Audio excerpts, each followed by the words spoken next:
July the 28th, the day of 2026. Good morning. A warm welcome to KBC News Tech. Many thanks indeed for joining us. And for the next 2 hours also, we will be looking at what has been shaping up the news conversation in the country as usual. And we know well a lot has been happening. We have had a lot of rallies and, of course, coming out of a by-election. But today we do examine Kenya's biggest governance question. Are youth really included in leadership, or are they merely represented? This is something that we have seen. We do not have enough or sufficient youth in leadership positions, and that needs to change. And when we talk about meaningful youth inclusion, how should it look like? Who is responsible for making it happen? That is the live discussion that we'll be having this morning. Many thanks for joining us. I'm Njue. Lucy Mora is my co-anchor on the sign language interpretation. And allow me, without further ado, to introduce my panel of experts this morning. Beginning from my immediate left, we have then Canon Dr. Scholar Wayua. Dr. Wayua is a lecturer at St. Paul's University. Welcome to the program. Thank you. Good to see you again. Thank you too. Just next to her, we have Honorable Emgwen, Member of Parliament, Lelmengit, Josses, Kiptoo. Karibu sana at the program. Thank you. And we also do expect Honorable Senator Hezena Lemaletian, and also we are expecting Fridah Mong'are, who is a youth leader. Of course, we do value your participation in this program. Remember, we are live from our social media spaces as well as KBC Broadcasting House in the county of Nairobi. Welcome. Perhaps to begin with you, Dr. In one sentence, what does meaningful youth inclusion governance mean to you? Thank you very much, my brother, even for this opportunity again. What I would say in a nutshell is that creating meaningful youth opportunities for young people is, of course, to enable or to give space to young people to participate in a decision-making and at least to be in a positive and health leadership spaces. Mm-hmm. Yes. Mheshimiwa, I'm looking at the 13th Parliament, yes, and you're one of the youthful members of Parliament, and I'm glad that you're here this morning. In one sentence, what do you believe that meaningful youth inclusion in governance mean? Being a leader who has been elected as a youthful leader. Okay. The youth, to my understanding, it's more of youth participation in leadership, mm-hmm, in leadership, in decision-making process, mm-hmm, and also in a political field, being responsible in a way that politics has public interest, deals with public money, and there's a lot of accountability. And with accountability comes a lot of criticism, participation, ideas. They say no one has monopoly of ideas. With the experiences that we've had already built up, it would be necessary also for the youth to be involved in the same process. And I would think that could mean the whole thing of youth participation in politics. Mm. Yes. And you'll be telling us how many youth can join you in Parliament as we head to the 2027 general election. Yes. Doc, is youth exclusion a political problem, or is it something that we as a society, we do not trust our very young people with the governance and leadership as well? One of the issues that we should start off with, mm-hmm, is knowing that the young people form a significant population or percentage of the Kenyan population. Mm-hmm. That's something that goes without debate, mm-hmm, that we have a majority of the population of Kenya being the young people. Mm-hmm. And of course, even amidst mid-ages, they are the people who are also in the industry. They are the people who are also very active. And so the young people are significant. And of course, they have a part to play, a very key, important part to play. And of course, they are also the people affected by unemployment. They are the people affected by, technology issues, climate change, and even sometimes education and mental health. So I think there's no way we can say we put aside the young people. It is something that we need to engage with. Yeah. Mheshimiwa, looking at the current political system, does it genuinely create spaces for young leaders like you?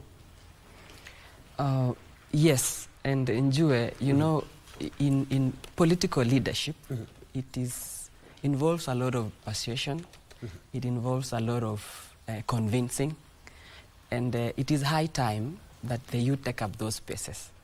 Because not only do people look at the age as a young person or an old age, but they also want to see the substance that you are made of, like the experience, what you're bringing on the table.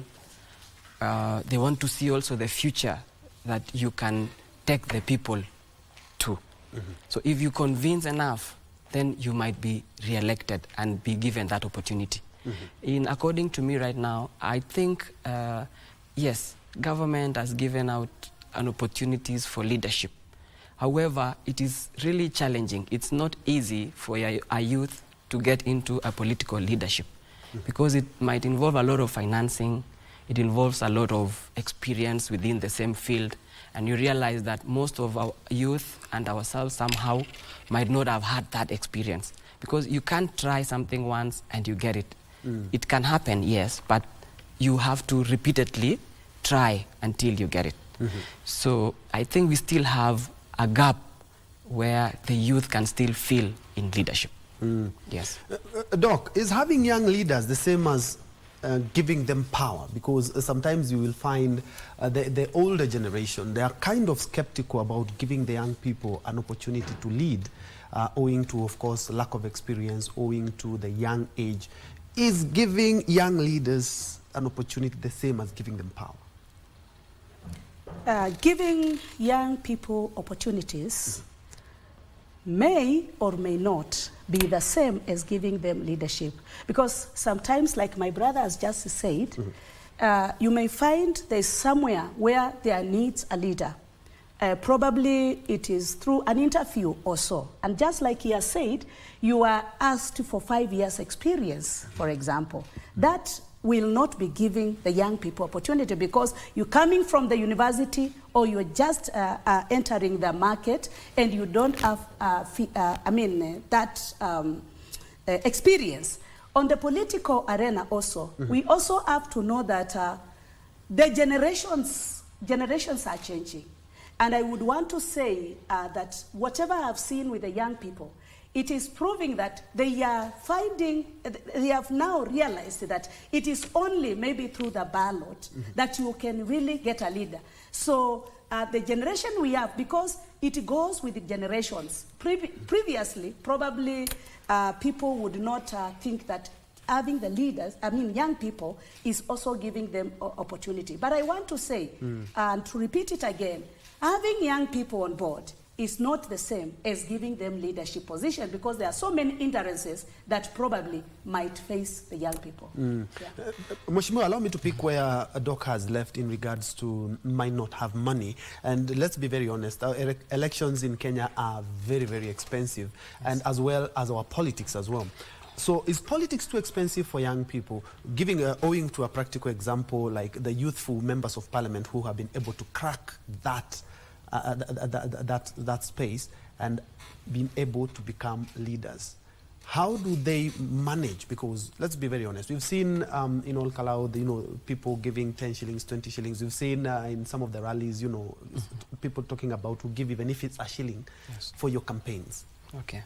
Now, mine might be different from other experiences because maybe for Ol Kalou is a different case. But let me speak about Njue. Allow me to speak about my experience. Yes. Politics somehow is an investment. Leadership is an investment. If you have the vision to lead, if you have the vision to give direction to the population, to the people, you have to invest. Invest in your time, invest in your few resources, even sacrificing families and stuff. Now, it depends, because for my case, I went out there to the people, asked for their votes, explained my experience, the plan that I would want to take them to, what I have done before, involved in public I would say CSRs across, and community participation, and what was my vision. And for me, it wasn't expensive as what people would put, that politics is expensive. I needed to fuel my car. I needed to move around, get some airtime, because you need publicity. You need to meet a few people to talk to. You need to organize for some venues at some point. So those are some of the expenses that are part in a parcel of politics. Now, so it depends with your approach. There are people who get elected without even putting posters online. We've seen people who come in unopposed without giving out money. Yeah. It's there, it's happening in Kenya. So it's not necessarily that you must have money. But because of the culture that we have, the culture that Kenyans have already, every time they see a politician, they see money. Probably because a few politicians have shown them that way, and so everyone thinks that when you see a politician, you must get something from a politician. But we still have many people, especially the elderly, who still focus on the development agenda, who still focus on the leadership that is decent and is meaningful. Yes. For the young lady or young man who is watching you right now and wants to crack the 2027 or to hack that, what exactly can you advise them in regards to how you financed your campaigns? I would advise for any young Kenyan, any young youthful leader who would want to try political leadership. People don't just see age. They see what you are made of. They want to see you're honest. They want to see your strategy. It's about being strategic. What kind of difference are you bringing on board? And if you convince them very well, they are going to listen to you. It's not about finances. And even if it's about finances, the people who will have seen you coming through, seeing your experiences, seeing your agenda, your strategy, you will get a lot of support along the way. So give it a try. Don't just look at the finances. It's just like starting any businesses. You're always being told that you must have a good strategic plan, you must have a good business plan. It's similar in politics. And the money will just come in, a few money to facilitate you along the way. And you don't need a lot of money. Yes. Yeah, I think a number of Kenyans would want to actually follow that script, because we see a lot of money being splashed out during campaigns. And sometimes you find that money always sometimes triumphs over good leaders. Doc, you're also a scholar, and I'm looking at leadership skills that we're inculcating in our young men and women. Are they being developed early enough, or are we just waiting for first, you clear high school, you go through the university, you want to venture into politics. Now then you start looking for mentors like Mheshimiwa. Okay, from the academia. Yes. I want to take you back to even the primary, the CBC, or even the primary school, the junior school, the senior school, and also the university. All along, we have, I would say that now we are in the academia, we have a way that we are making the young people or the young leaders, because you are seeing, although now they are not called presidents in the university, of course they are chairpersons, and you will find a young person who is in grade 4 or grade 6, wanting to fight for a position in the school to lead the others. In the secondary school or in the senior school now, as we call it now, we are also seeing people who are coming out, young people, students who are coming out, and of course they are saying, I want to become a leader. I want to be the library leader. I want to be the school captain or the chairman of the school. And again, we go to university.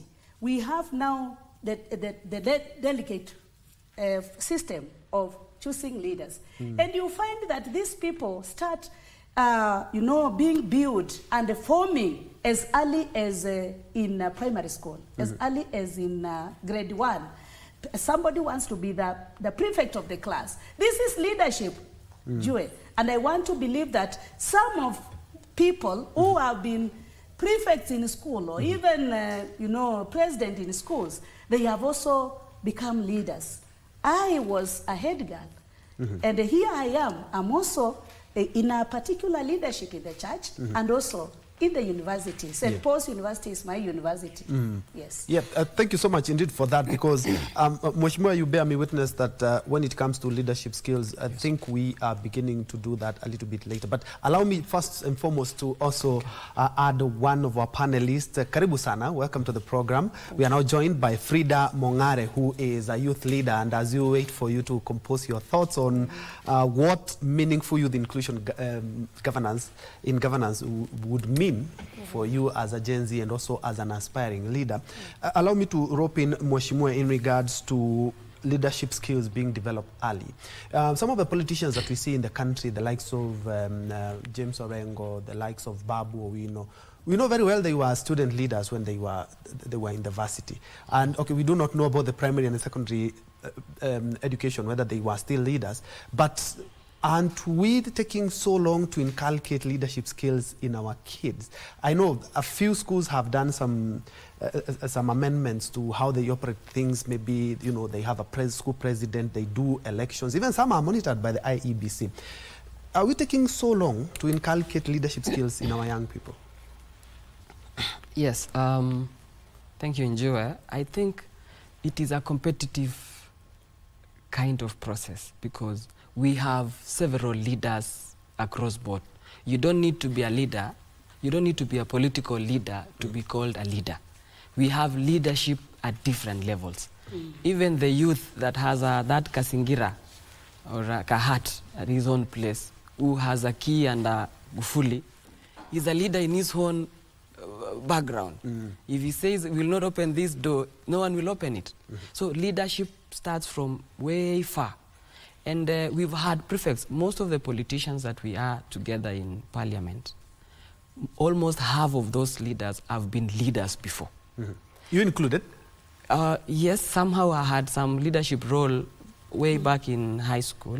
But in the university, no, I think I considered myself a kingmaker because I participated in but you were still very campaigns active then. And something. Yes, I think I participated in putting someone to becoming a leader.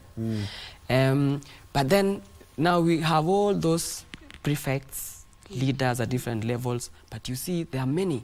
You will only find that a few of those will emerge political leaders in the end because there's a lot of competition along the way.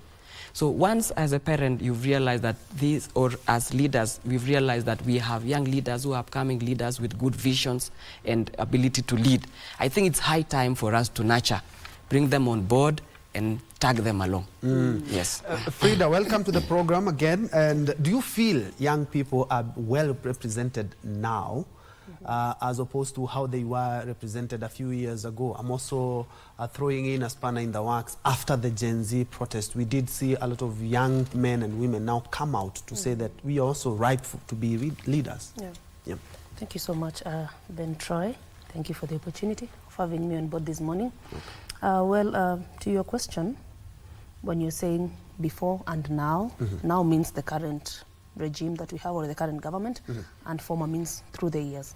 While Article 55 states that youths should be involved in representations, that is in the Kenyan Constitution, I'd say that we have not fully met that particular article as to what it states, because then talking about the current government, and of course since the Gen Z protest, that I'd say that was our Sabasaba day of our time, because you were not there back in the years. Yes. So we had, I'd say at least in the State Department, we have at least two people that I'd call youthful or are face of the youth.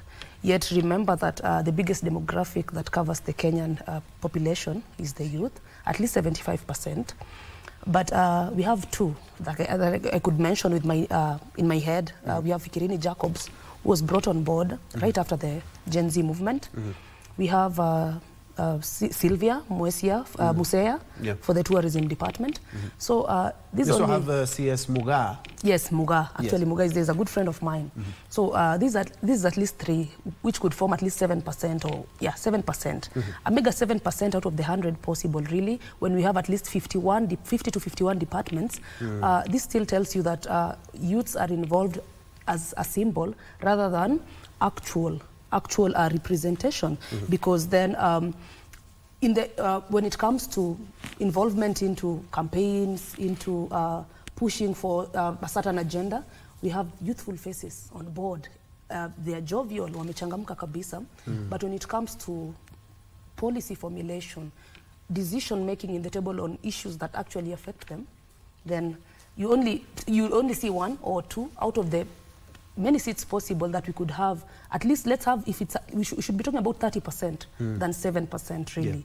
Mheshimiwa, allow me to pick where Fridah has left in regards to political parties. Allow me to point out your party leader, President William Ruto.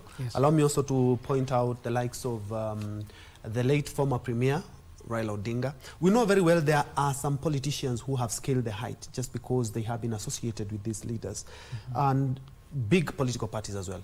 Do you believe political parties and political leaders in those parties genuinely are nurturing young people?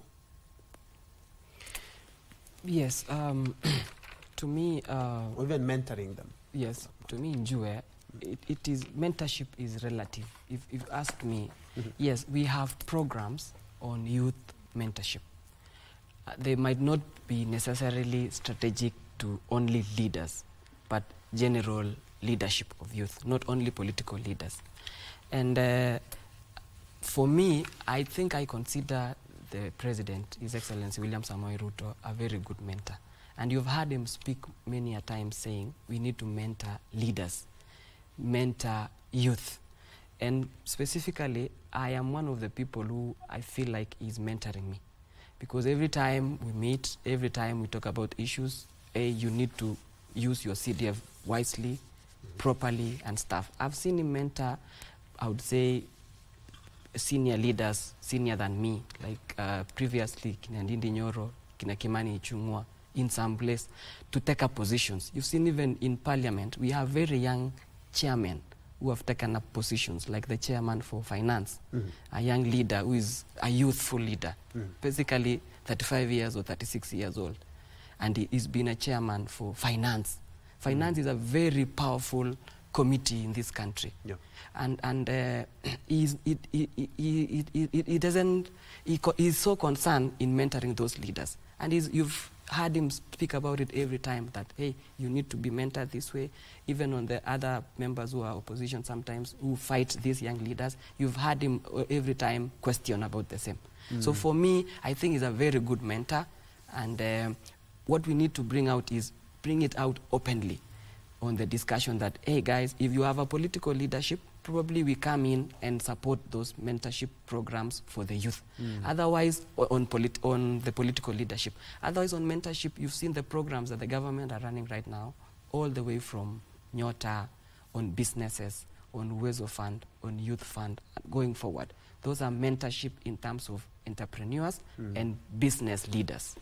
Okay. Allow me to pick from where Mheshimiwa has left, which is a very valid point in regards to the mentorship that he has talked about, the likes of the President mentoring him, and we are seeing more or less like passing of the baton, but we are talking about teaching leadership. You're a scholar. How can we inculcate this in the young people? And do you believe there are some skills that are missing? Which should those gaps? Which are those gaps that we should be filling? Thank you, Njue. And yes, speaking from where Mheshimiwa has picked, and of course now bringing it from the academia, again, as a scholar, because that is my area as well as peace issue matters. But again, I want to say that we have spaces now for young people to be trained, and especially in the university. Like, for example, at St. Paul's University, we have a whole program for leadership, whereby, of course, you will take a bachelor's degree in leadership. And I want to believe that if this is inculcated well, and of course, well informed to the young people from the classroom, and of course with a lot of mentorship, because also at the university we also have mentorship, whereby a lecturer picks a student away from even the classroom or the academics. You work with a particular student. We are allocated, like for example, I give an example of St. Paul's University. We are actually allocated like 5 or 10 students who come from different faculties and schools, to work with them, to mentor them in matters of spirituality, because again, that is also a very important mentorship, and also in leadership. They get it in the classroom, but again, we also become role models, because I want to believe that when the young people see the people who are ahead of them, like the lecturers who are training them, or maybe the political leaders, when they look at them, or even the parents, the teachers, they look at them and they also have to learn something, not only in class, but also through role modeling. So I want to believe that this is very possible. We are doing it in the universities, we are doing it in academia, but again, they also need to look at the community and also learn from the community as well as the church. Yeah. Everyone has a duty to play in mentoring young people to become whatever they are to become in the future. Yes. Fridah, what discourages young people from contesting in elections? And I'm saying this because look at the 2022 election, look at the by-elections that we've had since 2022. You know, Gen Z, you came out and you were loud enough. We heard you that we really need our space now. But what is discouraging them? Because I've covered by-elections after that, and even looking at the people who are contesting, very few young people. Other than that, they do not come out in large numbers to vote. We did see even the mass voter registration exercise. We didn't get the numbers that we expected after the Gen Z revolution. Thanks for the good question, Troy. But before I go ahead, I'd like to build up on what our academician here has mentioned, and of course, Mheshimiwa. While you used a good word when you said relative, I mean, mentorship is relative, because we've seen historically, most of the people that sit in parliament have gone through the hands of their senior leaders to find themselves there. That one I agree. But currently, there is none you can say, I mean, you can give the same story as of what happened back in the days if you use the likes of Babu Owino and any other that you'd mention.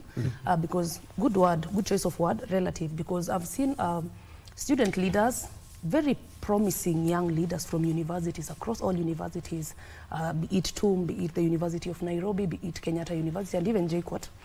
We have very young and promising leaders, and we see how vibrant they are, the energy, the numbers, the momentum they have.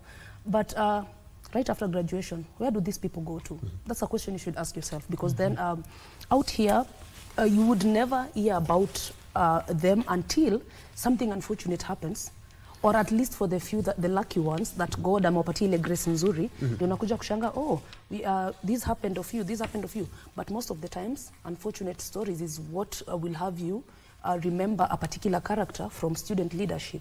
Why is this the case? Lack of mentorship, lack of real mentorship, because then our leaders have come to a point where they just have young people for optics. They appear in their offices, visit KICC or even Bunge Towers, take a photo, and they are done, out they go to post photos, and that is all. I mean, they, and again, they write very good captions to say how they interacted with Mheshimiwa and told them good nuggets of wisdom. Then what? So our leaders have reduced young people, promising leaders, into being what? Just there for the photos and the small handouts ya kujishikilia wakitoka.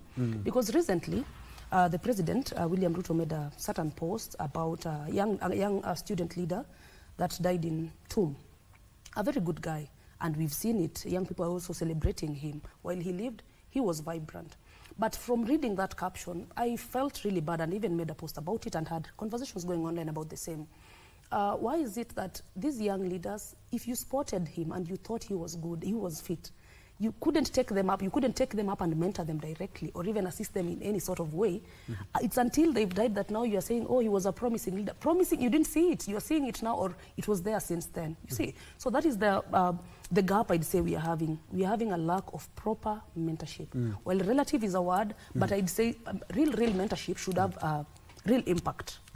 Back to the question you had asked me. The barriers that young people are facing in their quest to pursue political positions. I mean, the quick ones that you can even think about, finances. While I was just getting in, Mheshimiwa was answering your question and said, finances is not the real issue. If you have your problem, I mean, if you think you're fit, go to the people, talk to them, and they will listen to you. But we have a lot of politicians currently who are pushing the narrative that kama hauna pesa, wewe sahau nini? Siasa. And if you can get that from an elected member of parliament, saying that, and we have young people who are facing the very, very challenge that they cannot access these positions if at all their pockets are what? Imetoboka, kuna kitu. So, and again, I mean, it takes me back in my days in uni. There's a word they used to say, if you're a needy student, please don't come any close to what? To politics, because it required money. Same thing has graduated even into the national politics. If you do not have funds, you cannot run for any position, because then this is what we have defined our society, politics, to being pesa, siasa ya pesa, si siasa ya ideology. People are not listening to what you have to offer them. You can buy them for the moment, and I mean this even goes out to even our people out there in various constituency wards and even across the country. If you can actually be bought by that small amount of money they would give you at that time, what then should be said of you? Because 5 years you will pay for that amount of money. You are bought. So I mean, you have no. If they paid you, it was transactional and it was instant and deal sealed. So you have no point. You have to ask for accountability or ask for any facilities or amenities to be brought to you, because then you focused on what they had to offer at the moment. So that is the first challenge young people are facing. Young people are not yet financially stable. So then they have to coil back and go back into their cocoons, because they cannot appear in front of people if they do not have money and looking flamboyant and flashy like the current lot of politicians that we have. Then secondly, young people are still, of course, struggling with the mentorship. It's still an issue, because then we need leaders. We are grooming leaders for tomorrow. And tomorrow is actually now. These days, young people are not talking about leadership ya kesho, kesho kutwa, mamtondo na mtondo go. They are talking about today. Youths are coming out to run for positions. But again, they are told, you know, the easiest way to politics, you need to get a political party. That is the immediate will or a tool that can have you get access to real power, which is good. I too advise that young people get into political parties that resonate with you. Their ideologies, their party manifestos, and everything that they offer is what you stand for. But again, in these very political parties that you have sent the young people to go to, they are facing other challenges there. So a political party handing out tickets, nomination tickets, are not handed evo tuati because we think you're competent, you're given. Political parties have politics within them. So young people are still facing the challenge of people that have been there, wamebobea kwa hiyo kiwanja, wamefanyia mheshimiwa kazi for a very long time, ama let's say the political party chairperson or party leader. Then youths are being suppressed, because then you just arrived. You can't come and want to climb the ladder, leaving every other person out there. So nomination tickets, still a problem that young people are facing. Then, of course, I'd say, I mean, there's a lot of challenges that young people are facing within political parties and outside political parties when they want to run for a position and they are told, you know, you lack experience. And you see here now, there's a paradox, a very huge paradox of experience, because then you're told you have no experience. How are you to get experience if you're not given a chance to participate for you to get the experience? Because then you apply, and actually it's even out here when you apply for corporate. You just finished uni 2 to 3 years ago. They're asking, a position is asking you of 7 years of experience. Yet, young people are struggling to get attachments, struggling to get internships, struggling to even volunteer. You want to volunteer, bado hakuna hata places to volunteer for that. And even if you volunteer, until how long? Because then you need to do sustenance, you need to sustain yourself. So politically, you are asked, you lack experience. A young person says, okay, where do I get the experience? There are no places to learn the nitty-gritties of politics for them to come then and engage with the older generation. I think that would be my submission. Yes, Mheshimiwa, you wanted to add something? Yes, I wanted to add something. You know, as I also saw the posting that the president made on a youthful leader who passed on. Yeah. And, you know, with the responsibility, it's a different thing to look at it, spectate, and also to be in that position. I would like in the next conversations I will go ahead is that so that I can also give my experiences. As a leader, if I put myself in the position of the president right now, it is really difficult because of the responsibility that you have, unless there are serious mechanisms on mentoring specifically the political leadership. Because I want to agree with my friend here, Fridah, on the same issue. But politics and mentorship of political leaders, you must be a go-getter, Just like any business, we have many people with sharp ideas in businesses, but you realize that only a few pursue the businesses, and even fewer will only succeed. So it is very competitive. And I would like to urge the youth out there that if you feel like you have that opportunity or that capability to join into leadership, please attach yourself to someone, your mentor, someone you think that you resonate in terms of ideas. You attach yourself to that kind of person. And you cannot be a leader if you don't accept to be led. Personally, I was a kingmaker all through college, even after university, kinda kingmaker, because I used to blog for my senator, Nandi Senator Cherargei, all the way. And somehow I got an opportunity to be closer to him like his PA for about a year. So I learned from it. Had I not given myself to be led and learn from the same leader, probably I would not be sitting in the same position. So look for that opportunity, stay close, and don't hurry. It will take time. You cannot be that leader immediately. So it takes time, and we appreciate the experiences that Kenya has been built by previous leaders, our forefathers. We cannot just wake up today and expect things to change like we just erupted as youth. We have to appreciate how leadership has been built all the way with the experiences, because leadership is so wide, government is so wide. When I came in recently, I thought I had different expectations. Previously, when I was in university, when people were demonstrating here in Nairobi streets, Parliament, I don't want to mention names, but we used to call members of Parliament pigs, doing placards and wherever, calling them pigs or whatever, they're very corrupt and stuff like that. I was part of them. But getting in there, now I'm in the group that people call them pigs. So I thought when I was coming in there, I thought I would come ask for roads, ask for electricity, ask for water, and grab it, take it to my people.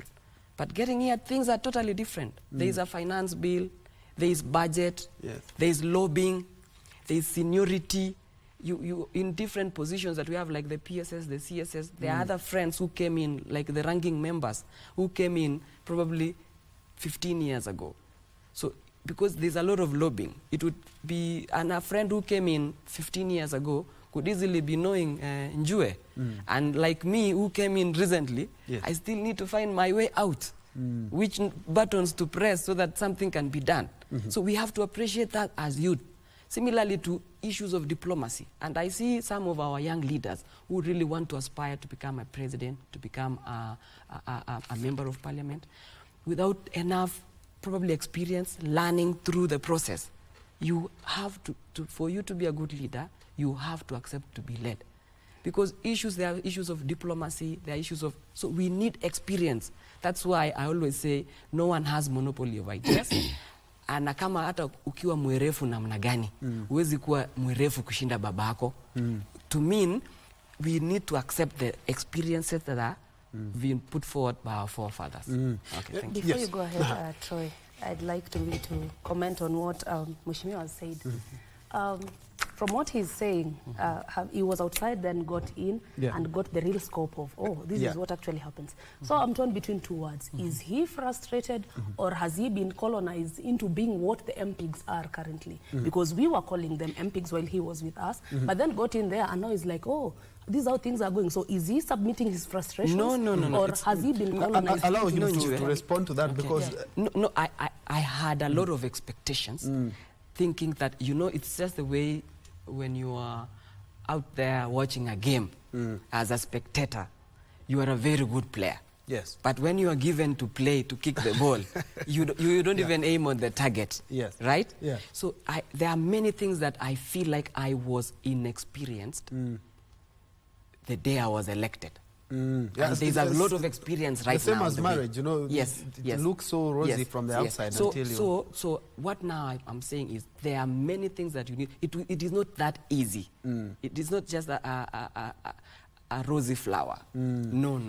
Yes. So there's a lot of effort that you need to put forward. That is what I just wanted to mention. So there are many things it's not like I've been radicalized or something. No, things are different because it is a big responsibility that people have given us, and it deals with public interest, public money. There's a lot of accountability. And that is why there's always criticism. Hey, you've not used our money well, you've not done this. But I want to appreciate government, led by His Excellency the President. Everything now is online.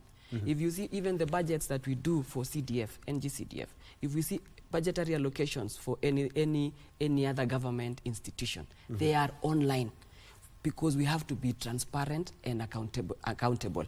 And that calls for criticism. So once you criticize things that are wrong, it doesn't mean that everything is straight. There are things that are bent, there are things that are not going right, and that is why there is room for criticism. So things that we see it's been criticized and needs to be corrected, we correct. Sometimes criticism are a bit of propaganda and lies. So you leave those ones aside and you go with the right ones, you make things and make the right decisions. Thank you. Doc, you wanted to add something on that because I want to ask, let's be honest, the youth have a number of things that really strike out. They have the numbers, they have the energy, they have the voice. But when it comes to, they can decide, the youth today can decide that Honorable Kiptoo will be our next president. And nobody can dispute that because they have the voice, they have the energy, they have the power for the campaigns, and they have the numbers. But they are not, electing their own into position. I know Fridah is really waiting for that question, but I would want you to pick your mind in regards to that. Are they their own enemies? Because they can actualize everything that they are talking about. Okay, thank you, Joe and Njue and colleagues.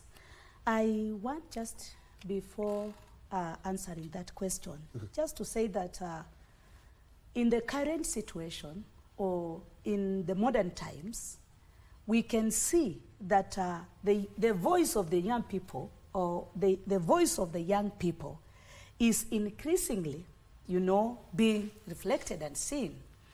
And yes, I would not say that the youths are their own enemies.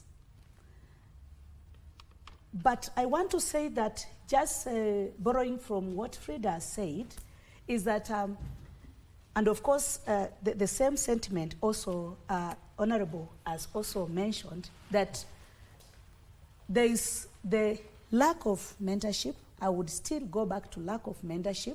But at the same time, also say that there's also the issue of money and the issue of financing of this issue, the political issues. But the whole idea is that when you decide, when you know or you realize that it is not through political, issues of giving money or wooing young people, if young people can realize that they can take a stand as young people. And it is not just about saying we are raising Honorable Kiptoo or another person, but at least we look at what agenda does this person have? What is the ability of this person? And of course, ni sera za aina gani ambazo anauza. So we need to look at the strategies.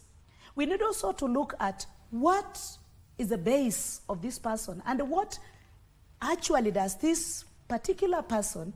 We are moving, and we should move from the era of just electing people just because probably they are coming from a particular community or they are affiliated to a particular party.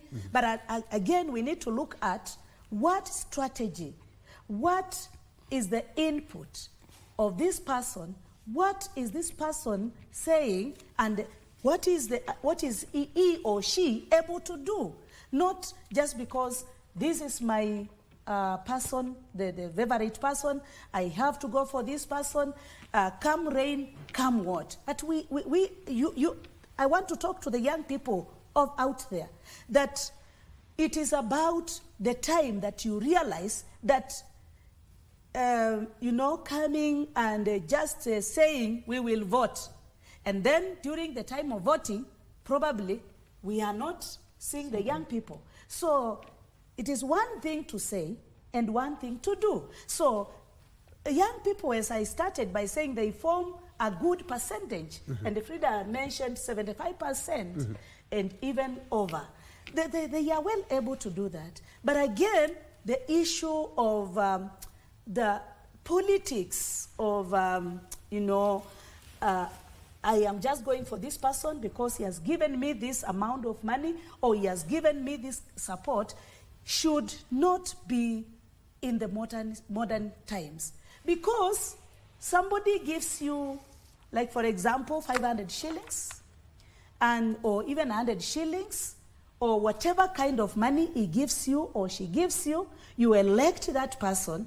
But then again, in the near future, you feel that, the 500 shillings, it's like I sold my birth rate, or I did not do the right choice. So I just want to say, young people are well able, but again, they also need to do positive or to do politics which are positive and democratic. Fridah, still, I would want you to respond to that because 75%, you have the numbers, you have the age, but looking at even the demographics themselves by IEBC, the young generation are not coming out to vote, they're not coming out to register as voters. But when it comes to the mobilization bit, actually, I think they score 100% there. Sure. So why is it that they cannot translate this into, let's decide, Fridah hana pesa, she's one of us, but she's a good leader from what we've had her in her campaign. Let us vote for Fridah. Why aren't they doing that? Good question, Ben Troy. This suppression and sidelining of young people is systematic and strategically played by the political class, okay? You've used very good words. We have the energy, we have the age, we have the voice, and of importance, we have the numbers. But do you know where all these things are being redirected to? Goonism. The political class views these as, this is a good weapon for what? For Goonism. Let's start with tokenism, because I believe the Goonism has just started a couple of years. But when we talk about tokenism, the first time I voted was in 2002. But there weren't so many young people at the ballot. But I'm happy that when in 2022, there were very many young people at the ballot. But looking at 2002, there was still a lot of tokenism, I can tell you that, which has now mutated to Goonism. Goonism, exactly. So you agree with me that actually it's been there, but now they've realized, let's charge it more. Tokenism, and now invest more resources. Goonism is the word now. Beyond tokenism, they're using this energy. Young people, like the energy work now, they are being told, you see, now you can help me fight my political opponents. You can help me do this. Recruit more numbers, come with them, tuende tukafanya nini, and cause mayhem and chaos everywhere. Yet, these are numbers and energy that could be redirected into real leadership that can transform a nation. So we are rendering our young people jobless, just to ensure that we have control to have them around at our disposal. Well, I'll take you back to, the young people currently, because you've said that in 2002, the vibrancy was not as it is currently. Those are candidates. Yes. The last time we had an election is when? 2022. Yes. And I can promise you, expect more faces come 2027. Why do I give you that as an assurance or even a promise? Young people are more politically woke than they were back in the days. Young people have learned that politics is actually the central player in everything that influences their life. And I think maybe it's because most young people are very unemployed.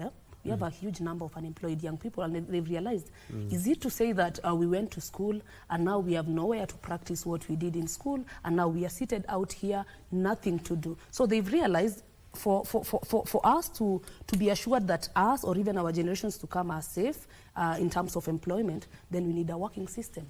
How does a working system come about? Electing the right people in office. And how do we elect the right people in office? It begins with us registering as voters, recruiting ourselves, putting ourselves together, reasoning together. Young people are very woke currently. They are engaging peer-to-peer, digitally. Actually, these days, politics is digital. Young people are engaging, they're fact-checking, they're submitting petitions. I mean, everything has become so digital. Young people have known that then politics, for us to ask for change and a working system, then we have to start as recruiting ourselves and putting ourselves together and putting our thoughts together. I like to use the good examples that the former CS, Dr. Fred Matiang'i, uses most of the times.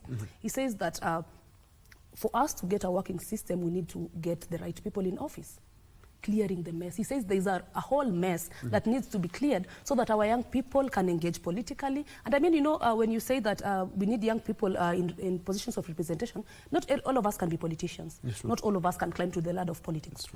But we need young people that can sit in the judiciary. We need the young people that can sit in diplomacy, that can sit in committees, in state corporations. I mean, there are so many avenues that young people can sit in. It is not always about politics. There are people that are well suited and fit to compete in these other aspects that build a nation. So, of course, I mean, it is as a result of a system that is not working, that has had young people to mobilize themselves and learn that we need to come together, we need to transform for change. And I'll tell you for a fact that many people within the current government, let me finish my submission. Which systems could you give specifics on the systems that are not working and stuff? I'll tell you. So that I can also... Yes, the good thing we have Mheshimiwa here will help us to strengthen that. So I've actually lost a trail of thoughts. So what I was saying is the young people have learned that for us to participate politically, we have to move together in numbers. We have to move together in ideologies and all other aspects. Because then if you follow social media, the current maybe people that are in government would subject these young people and tell them generally, siasa si ya mtandao, siasa ni ya nini? Ni ya ground, which I agree.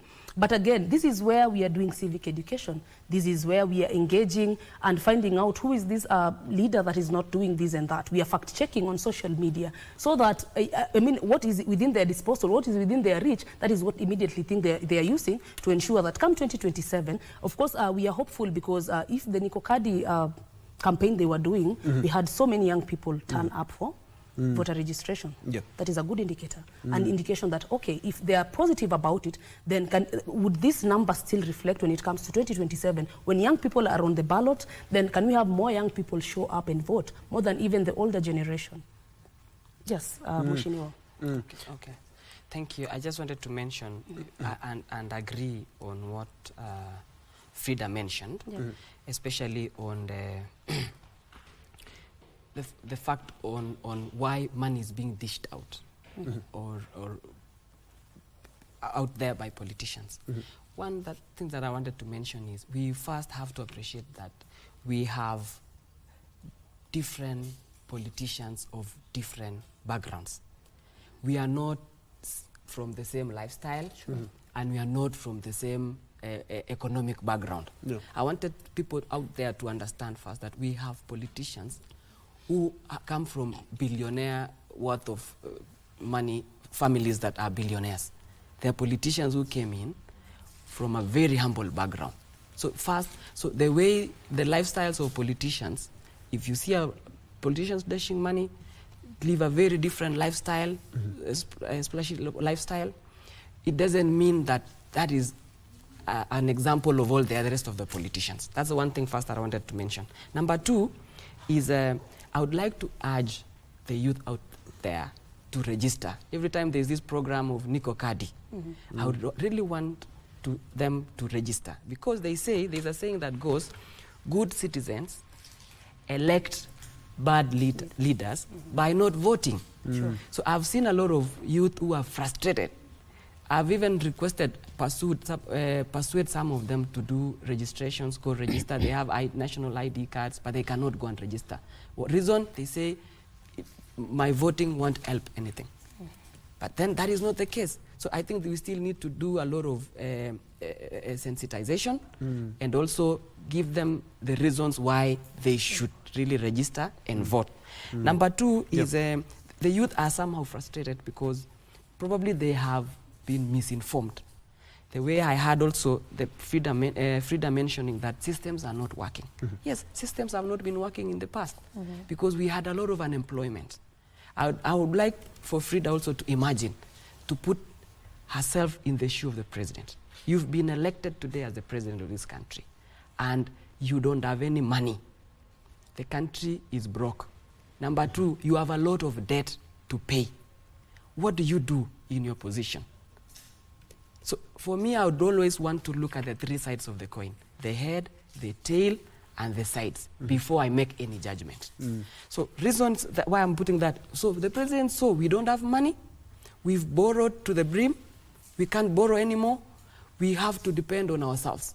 What am I going to do as the president of this country? Having 58 million Kenyans. At the moment, in 2023, for example, 2022, 2023, the exchequer's collection was 2.1 trillion. That is the money collected by KRA, 2.1 trillion. At that time, we had a recurrent expenditure of around 1 trillion, 1 trillion to 1.1 trillion recurrent expenditure. That is the money used for payment of salaries, you know, for civil servants and state officers, the doctors, the teachers, name them. We had 400 billion to give to county governments. And at that time, we had a debt of around 1.2 trillion. Basically, before we do anything, we had a deficit of 600. If you add the 1.1 trillion of the recurrent expenditure, we had a debt of around 1.2 trillion, and we had money dispersed to county governments of around 400 billion. That's 2.7 trillion. Yet the exchequer's collection was around 2.1 trillion. So we had a deficit of around 600 billion. What, as a president, what do you need to do to run and make the country move forward? The first thing, he had to cut down on expenses. We cut down, you remember we reviewed the budget. But Mheshimiwa, we have borrowed much more in this regime than in any other regime. No, let me continue explaining that part. Yes. Now, we had to sit down and look at it. You know, we had to borrow also to pay on some other loans and some kind of things. But you've seen development ongoing. So what happened? You have to, since you didn't have enough money, what other ways are you going to do to create this wealth? Now, mind you, note, from the 2.1 trillion, 1.1 trillion was going for recurrent expenditure. That means a half of the money collected by the exchequer is going towards paying salaries. A half of that money. How many people do we have in this country who are employed by government? Less than 1 million. So basically, that 1 million people in this country are spending the 1 trillion, almost half the money of this country. Half collection of the money of this country. So what did the president have to do? Yet he wanted to create employment, do housing. So he requested that because the rest of the 57 million Kenyans are contributing on these taxes, and only 1 million Kenyans are getting almost half of that money. He requested that let's focus on healthcare, because healthcare is touching all the 58 million Kenyans. So let me request for 2.75 of their taxes. Okay. Let me work on housing. Let me request for 1.5% of the salary, so that we can do housing, decent housing, and also in the process we kill 2 birds with 1 stone. We employ our youth. Because the menace that we have in this country is oversupply of human resource.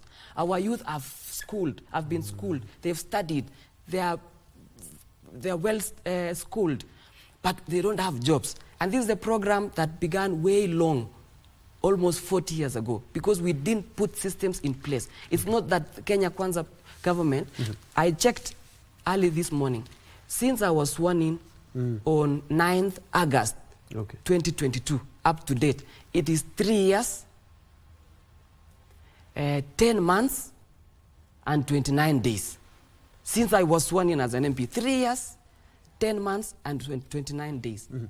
But this is the things that the president and his government has tried to work on, trying to create opportunities for our youth. And at different levels. Yes.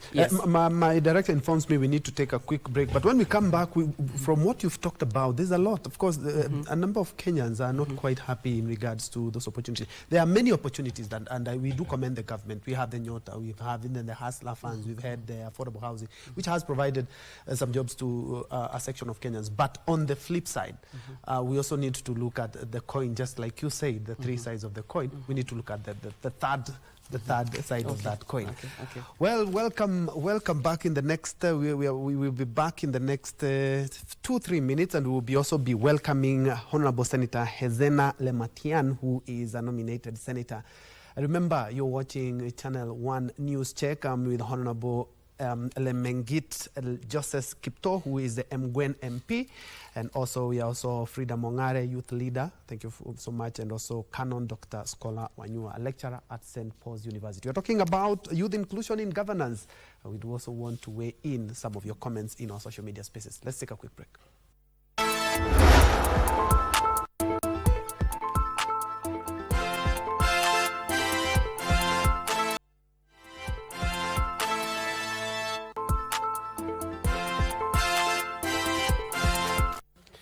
Welcome to Channel 1 News Check. Thank you so much for keeping us company.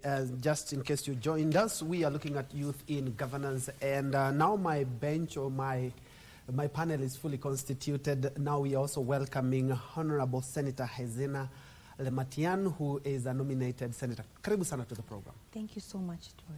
Yes, and before we throw you into the deep end, we are looking at youth inclusion in governance. It's also a good thing that I'm having two youthful legislators here to just try and push this agenda.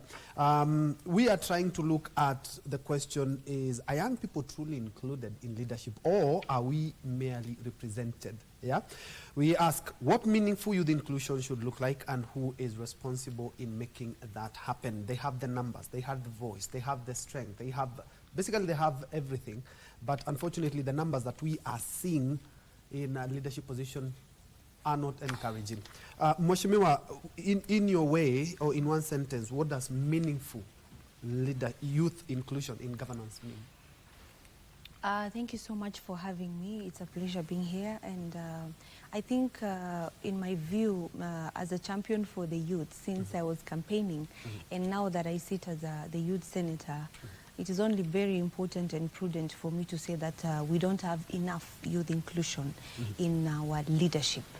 And it will be selfish for me to say otherwise, even if I sit there. I think meaningful youth inclusion would mean ensuring that, first of all, there is respect put to the youth of this country, knowing very well they form the largest demographic in this country. They are the largest constituency. And you saw through the Gen Z protest that the youths, if they decide to shut this country down, they would actually do that. Now, when I talk about respect, what do I mean? There are things in our country that are just white paper. They are like white paper lies, whereby we have our constitution that secures some, for example, when it comes to allocation of tenders, we have tenders that are supposed to be reserved for the youth, for the PWDs, and for the women. But what do you find? Older people registering to get these contracts using the name of the youth, and this youth could be a relative, a child, or anybody, or just a random illiterate person. But someone has used their documents to register and benefit in the name of the youth. And then we have opportunities in state agencies and state institutions where they say that there must be inclusion. in diversity, all communities must be represented, including the small communities. There should be at least a youth. There should be the gender consideration, the 2/3 gender. But how many institutions are actually implementing what is stipulated in our constitution? When it comes to the leadership spaces, we have really worked hard, and I'm happy to see my brother Lelmengit here, because we are both members of the Kenya Young Parliamentarians Association. But I can tell you for free, during our very inaugural meetings as KYPA, where I serve as the treasurer, we have actually had a common introduction during the first meeting, where every young member of parliament was saying, I thought I would make miracles happen when I will be brought to this house as a young parliamentarian, knowing very well that most of us are fresh term, we are new. And I think we are the 4th largest caucus, an association in parliament. Now, most of us thought, now that we are here, they will start respecting the youth and make sure whatever we are fighting for the youth will be achieved. But what happened? When it comes to the actual decision making and leadership, within even committee levels, for instance, you find that you will be told you will not get some of the strongest committees, which are very critical in the decision making of this country. For example, pick and pack. Reason being, you are young.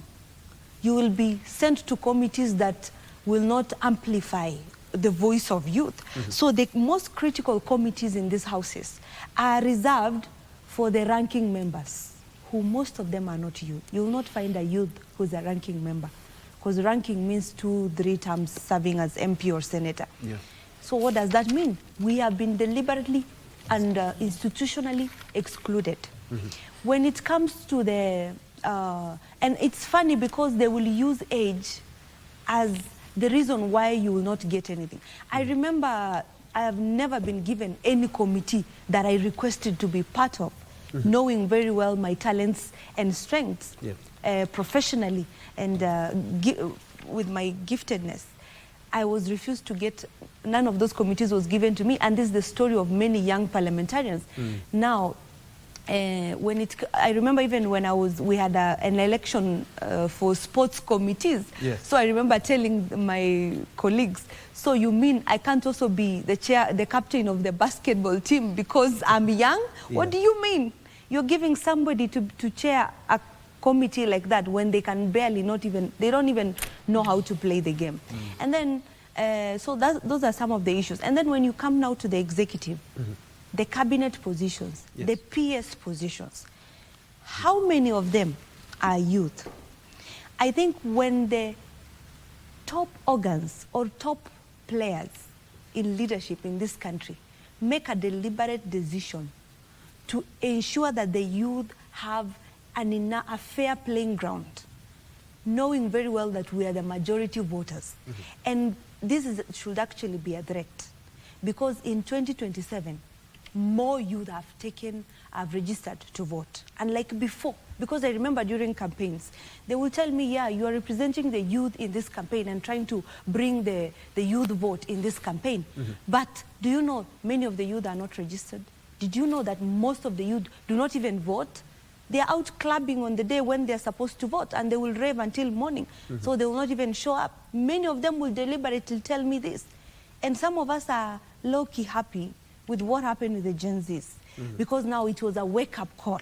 The rubber started meeting the road there, because now people are starting to know, oh, so we should actually respect this young generation, because they have been triggered, they are bitter with something, and they are willing for a change.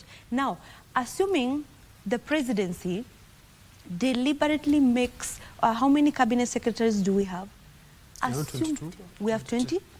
22, yes. 22 or 24. 22. So assuming at least 10 of them are young people, knowing very well, when you say you want to serve this country and achieve your manifesto or your plans and programs for this country, put the people who are wearing the shoe and who know where the shoe pinches.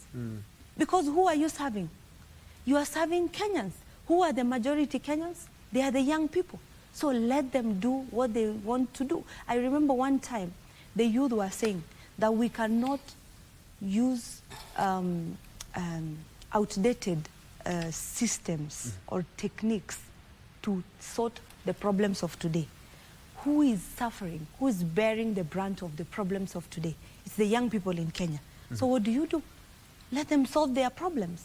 But I'm glad with what the regime of the day is doing. There are so many programs that have been put in place, but I just wish that in these decision-making tables, when it comes to the implementation, the youth are at the forefront of ensuring that we can do this, because we have a language that only us can communicate and understand each other. Thank you. Allow me to use this question just because Mheshimiwa has given quite a good and elaborate picture of maybe how Parliament is and how the youth are being incorporated. Mheshimiwa, I would want to know exactly the two of you are in the youth caucus in Parliament. What exactly are you doing to ensure that in 2027 there are more numbers than you have right now? Allow me to begin with you, Josses.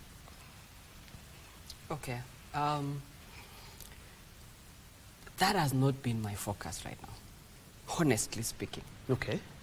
Because you don't want more numbers, the youthful numbers in 2027? I mean, that has not been my focus at the moment. But I have a number of youth that I'm mentoring.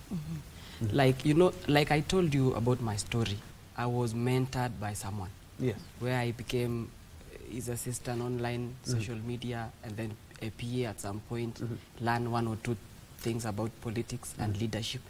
Here I am right now. So I have a number of people, like probably my PA, people who they run errands here and there. I am hopeful they learn from me. So we have other aspiring leaders out there for MCS positions, for MP positions. I try also to nurture them because I act as a role model. I'm actually a role model, and I want to urge all the other leaders out there so that when in leadership, they don't just see you as an administrator, as a legislator, as a political leader, but also as a role model, so that we be of sound character. I think that is generally mentorship in the process, summed up together. So I've always been advising them on how to go about it, not necessarily money. I also get mentorship from people like the people I look up to, like the president of this country, and kind of forth. So I probably transfer of knowledge. But what I wanted to say is on the presidency. You know, we need, they say, institutional memory. And I like my history teacher in high school, they used to say, history is a good subject because you learn of the past and the present so that you can predict the future. But also politics is not only theoretical, it's practical. You have to have had the past experience, the present experience, so that you know where you can lead the country. So, and I want to agree the way we need someone who is experienced. Experience is key. Someone who is being tried and tested. And not necessarily as a new entrant. You have to have had experience in one way or another. You can't just say, wake up one day and you know you are very eloquent in speaking and say, I want to be a leader. Somehow, even if you have not demonstrated any kind of services or experiences, at least your family would recognize that you are a leader. At least your village, your church could recognize that you are a leader. At least your school. So you just expound. Because many a times people would ask, well, you go campaigning out there, people would ask, this guy, how is he back home? People say, no, that guy is a lazy guy. He's not determined. He's a con man. Basically, you will not be re-elected. You will not be elected in any way, and you will not take up any leadership position. So I agree with the Senator that we still need to create avenues that we can include youth in leadership. Probably my good friend here, Fridah, would come up with programs that are geared towards only political leadership. Like I mentioned to you, Njue, that we have different leadership in terms of business, entrepreneurs going forward. But maybe the people would still want to customize on something on political leadership. But you still also need to remember, no one would want to lose a seat, a political seat in his space. People would still shy off in some position. Like, hey, it could be I'm growing a snake, and when it grows up, it would easily bite me. You never know. I'm just giving an example like that. So people, for me, I believe that in the experience that I have right now, because I was still learning on the job, basically, I would still request my people out there to give me another opportunity to exercise the experience that I have. And then now for me, I need also to mentor someone who will take up that position. Come up with so I have similar plans for them. Yeah. Thank you. Senator, yes. what exactly are you guys doing to ensure that not only do you have the numbers, but you also have the say? We would like to see maybe you are the Justice and Constitutional Affairs Committee Chair. Thank you so much, and I wish I was, but I was speaking actually from my experience, which is the experience of many young parliamentarians, on how we've been strategically marginalized when it comes to committee allocations. We are put in those, there are committees they consider they are just there, you know. Of course, the work, the roles they undertake are very critical, but there are those committees that are really push you to the front, expose you, and bring you into the actual conversation of how this country is being run. And you have seen the spat between the governors and senators in some of these committees like PAC. It's very hard to get a young person there. And anyway, I wanted to add to the question that you have asked my brother, because I'm in the leadership of KYPA. We have had very many engagements with the Kenya Young MCAs Forum, Association, sorry. We've had so many meetings with them, so many workshops and conferences, and we have a partnership with them to ensure that because many MCAs in Kenya are young people. I think that's one place where many young people get elected. I think because of the magnitude of campaigns that is involved and the financial muscle. So we realized most of them have the potential to lead, to grow and be better leaders in future, or bigger leaders in future. And because it's a starting ground for young people, for many young people, we ensure that we have a constant engagement with them, expose them to mentorship opportunities, support and training opportunities. We also sometimes fight for their rights. And I'm happy to sit in the Committee of Devolution and Intergovernmental Relations, because it's the committee that is in charge and responsible for protecting and amplifying the role of devolution in our country.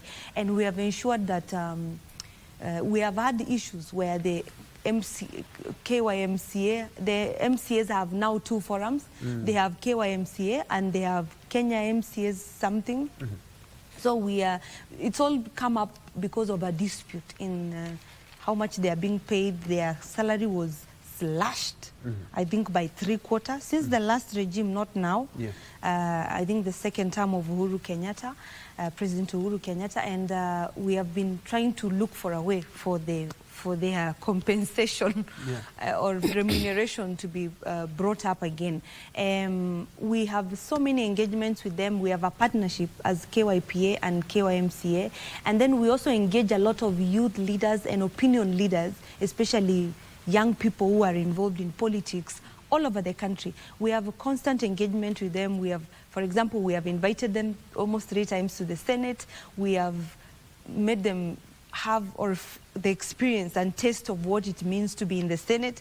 I remember there was a whole two times where we brought them, we sat them, it was like a whole Senate ongoing. There is a speaker, there is the clerks, there is a sergeant at arms, and they were contributing motions. And then we also brought other young leaders within the region, the East African region, and they came together. So they were on the minority side, and our Kenyan young leaders were on the other side, and they got to have a taste of what an experience in the August House feels like. And to me, I think that's a grand opportunity for mentorship, because looking at some of us, there is a certain gap that exists between leadership and young people, whereby I usually try to, you see, I like the way European politicians behave. You are a simple person. You don't have to walk around with 30 guards guarding you. You don't have to have, I don't know how many chess cars. It's so dramatic and hypocritical. Because I believe leadership is about service to the people. You are literally a servant of the people, because it is God who put you there. So what you need to do is be humble and show these people that you are at their disposal to serve. And we have tried that as Kenya Young MPs. I think less than 2 or 3 of the young parliamentarians members will be seen with a lot of chess cars and a lot of dramatized arrival or something like that. So we interact with them a lot, And I think the opportunity to bring them to Parliament, make them sit in our tables, in our chairs, have lunch, move around Parliament because, like it's their own premises, they are members. We tell them to feel for 12 hours that they are actually members of Parliament. It's a good experience. Some of us never had that opportunity. Coming from where I come from, Samburu County, getting or accessing a politician was a nightmare. In fact, they will see you and roll their windows up. Or there will be people pushing you, don't touch that person, like that person is made of some sort of gold that cannot be contaminated. So we are trying to bond with the young people, be there. I remember when the Gen Z visited Parliament and they said that there was no salt in the food. Oh, the Gen Z they say these people don't have salt. I've been trying to bring, at a personal level, many young people to come to Parliament for lunch, experience what it feels. And I've told them, you see, now we restored the salt in the food. Yeah. Anyway, allow me to pick from where Senator is hitting on the head, and I love it. I love it. Because even talking about that, what we are seeing, in Europe, you find a prime minister in a train with anybody else, but in Kenya, you will see Mheshimiwa going to his place in Nandi. He doesn't have one car. Don't forget, I got here through a bike, a motorbike. You came here through a motorbike. Even better. I think that's why he was early, because there was a lot of traffic. No, he's one of the good ones. I try to live a simple life. He's one of the good ones. You know, we have a bigger mass of people who elected us are still living way below. Yeah. Some didn't even have breakfast. Yes, today. I know. You wait and see Trevor, Njue out there, how people, sometimes even you would want to appreciate something, to mkule leo ya soda. You would see how they can even snatch that 100 bob, like it's everything of their, in their lives. So we still have to be live to the fact that there's still a lot of economic challenges out there. And then we want to encourage the youth not only to just focus on the political leadership alone. There are still very good opportunities in terms of businesses and the programs that the country president has put forth, including the ICT, where I also encourage through the NGCDF programs that we are doing at the moment, the Nyota, the Uwezo Fund. There are a number of youthful groups, youth groups that have given them money through the Uwezo Fund and Youth Fund. So there are many programs that the government has put in place, so that, because politics sometimes is a gamble. It's a gamble. According to me, it's a gamble. Sometimes you think that you are a very good leader, but there are many others out there. So you come compete, you've used your resources sometimes, and you fail. I'm not like warning or it's just a caution, so that there are leadership in different fields. Thank you. Yes. I also wanted you to touch on, you're also looking at the civic engagement and social media and technology. I'll take you back to 2002 when I first voted, and we didn't have social media, we didn't have all these, a lot of mobilization. And with the due respect to the leaders, my MP back then was Njeru Gadango, who used to be a second liberation freedom fighter. And we put yet another, we didn't put a young person. And I remember the campaigns were really, really, you know, up there. We put the former governor of Embu, Martin Wambora, then when he was seeking a seat for an MP. But I voted in every cycle. I think one or two. I haven't voted because of the nature of my work. But I've noted that civic engagement, social media is playing a key role in ensuring that we are bringing the young people to the table. But how should the youth now organize beyond social media? We do remember even the Gen Z protests. We're saying the leaderless, you know, faceless, you know, the partyless. How can we move beyond this narrative to put these leaders, just like Mheshimiwa said, into positions, not only the political positions. We have so many positions that that they can make a mark. Yeah. Before I answer that question, Ben Troy, I'll like to build up on what our good Mheshimiwas have presented. I mean, Mheshimiwa Kiptoo is, in a way, running away from the very word that these frustrations that is happening. When he asked the question at Fridah, what systems are not working? Can you name them? His system where he sits is not working, clearly, because Senator here has mentioned the kind of frustration that is happening there. Yeah. So actually age is a reason for you to be moved out of the table because they consider you incompetent, inexperienced.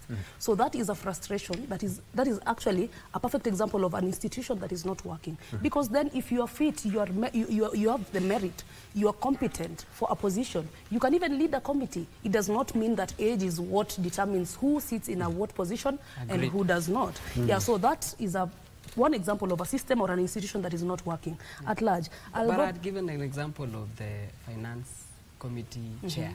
Okay. He's a very youthful guy. Yeah. That among the many. It's the substance. What are you made of? But there's still a challenge. I acknowledge it's still a challenge. Good. Thank you. Good. Youthful, not young. Yeah, youthful. So again, when I talk about NYC, when you're talking about mentorship, NYC is one avenue for real mentorship. There is the Kenya Young Parliamentarians Association. Yeah. That is when you have, it's hierarchy, it's stairs, the way you climb a stairway. NYC is the most immediate one that young people are supposed to access for representation, for nurturing, for mentorship, before we groom them for real elections or rather real representation. So NYC for the 100th time this time, we do not have an election. It was postponed.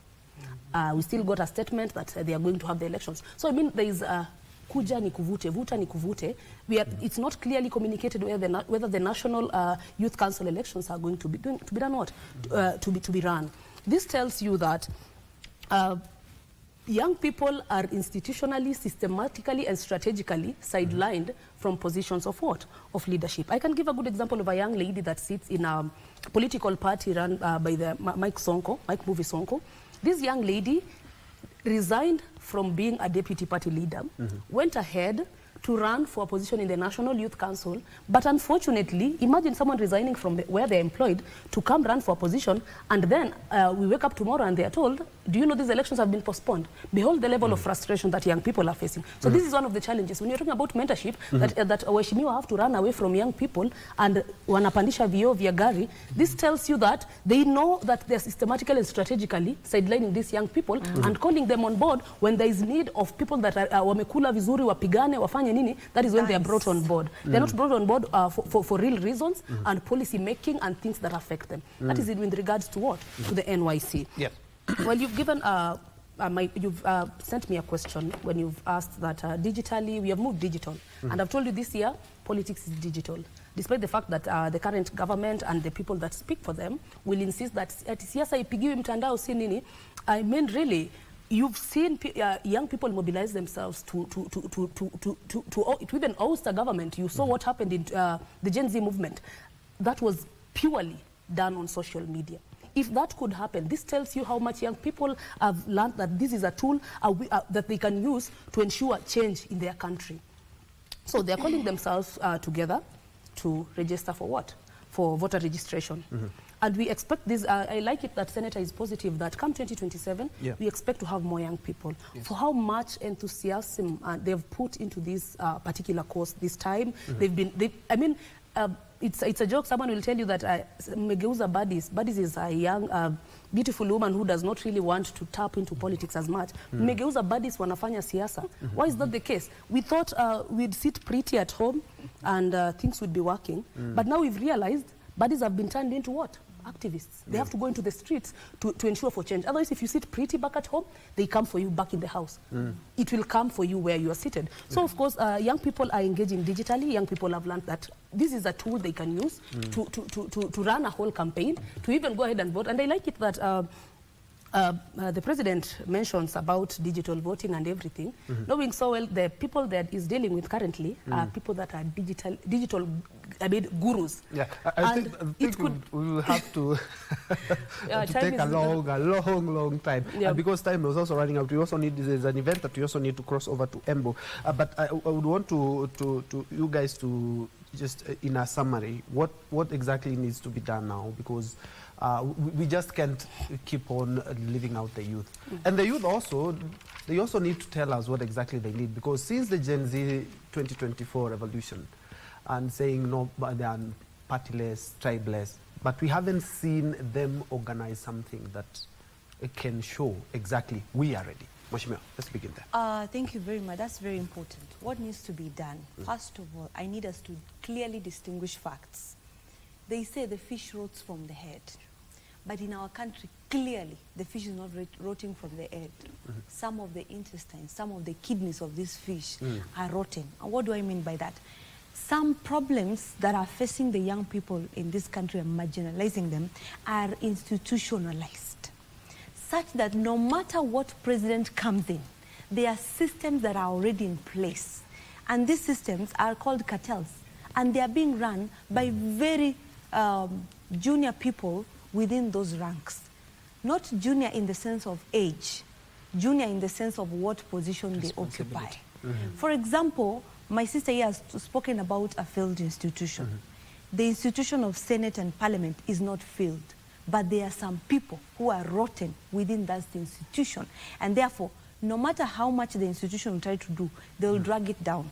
There are so many programs that have been put in place by the current administration under President William Ruto, like the Nyota, like the opening up of opportunities to employ young people within and without, abroad, the jobs that have been open. I was in the EU Parliament the other day, and they told me that they have a written agreement, a memorandum of understanding and partnership with Kenya for employment among their various countries.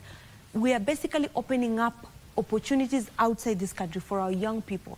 With the affordable housing, many young people have gotten employment, casual laboring, supplies and all. I have friends who are supplying things to affordable housing, my actual friends, who are not even connected to powerful people. So opportunities are opening up. But I like that because finally we are making a step in the right direction. But what do we need to do? One, I always maintain we need to fight corruption in this country. We need to be deliberate. The big players in this country, the big boys, need to be deliberate about locking and jailing the rogue people, whether in Parliament, whether in the executive, wherever they are in this country. Corrupt people. I remember recently I was elected to be the vice chair of KEWOSA, Kenya Women Senators, alongside a chair lady. Now, one of my colleagues deliberately told me, you know, you guys, you change this leadership. You are not wrong. You are, the word was like, nyinyi si wakora, me and my chair, hamtatengeneza pesa like others did. Wow. So I was like, wow, that is very daring. Yes. But then that gives you a picture of what happens. There are people, when they get a certain leadership of a committee, they will use the opportunity for self-enrichment. But there is still hope in this country that our youth can see that there are leaders who are genuine about actual change, and they are not interested with self-enrichment because there is enough sunshine for everybody. Sure. We only rise by lifting others, and the moment we start electing people without being bribed, with a straight sobriety of mind in this country as young people, is the day we will change. We must be able to see through people's outward facade. We must be able to distinguish and pray for that gift of discernment, because we are now approaching those times where people will be so humble to fool people, and then once they are done, once they are elected back, because they have been fooled for maybe alcohol, for some handout, cheap stuff. I wish the young people of Kenya will go the Olkalau way and actually be able to distinguish between propaganda and reality. Dissect all leaders, even if it is President William Ruto. Sit down and forget about your tribal political inclinations, your tribal kingpins and warlords. Just dissect every leader and see, did this person deliver, yes or no? Unless we do that as young people, because change starts from within. And like I said, Parliament is a sample representation of what every Kenyan is about. If there is a thief in Parliament, there is a certain demographic that took them there. Okay? If there is a prostitute in Parliament, there is a certain demographic that took that person there. If there is a murderer, there is a certain people, a big group that voted their fellow murderer there. So if we sanitize our minds and ourselves, we sanitize every other institution. Thank you. Wow, Beautiful. Mheshimiwa, yes. Can you pick up from that pace? Eh? Okay, now. Well said, well said. Okay. We really need to sanitize. Okay, so on my last remarks would be, I would like to let the youth of this country that don't wait to be invited to take up a leadership position. Lazima ujitume. Leadership is about service, not entitlement. So you have to go, push in there. And don't be enticed by, lured into politics, using money into goonism and kind of things. You have to study, look at the three sides of the coin before you make judgment. And I acknowledge that politics this time round, social media will play a critical role because we are in the social information age, computer age, social media age, and the AI age. So we cannot actually overlook that fact. And as a bigger mass of a youthful generation in this country, we have the power to change this country. But however, there's a lot of negativity on social media, which has actually overlooked the good intentions of this government led by William Samoei Ruto. You listen to a lot of criticism all through because people have been frustrated in a few ways, especially the youth who are unemployed. And because criticism sounds, it is better, it is easy to criticize than to actually act. So I would like to request the youth of this country to look at and study very well what is the kind of leadership they want in individuals. Do you want performance? Do you just want criticism? Like the agenda that we have is must go, or you really want someone who will add into creating employment for this country, giving strategies on how to create, to finish the corruption menace. And I want to appreciate government. When the president entered into office recently, he did, the first thing he wanted to do is digitize all the government services. Right now we have 23,000 digitized government services. What does it mean, Njue? It means the paperwork where a lot of corruption used to take place has been reduced. I heard recently 15 billion lost through e-citizen. But it is better because it can be traced. Previously, you don't know how much used to get lost. Actually, you also need to trace it is ongoing. And you know, there are also sure cybersecurity issues and whatever. It's being worked on.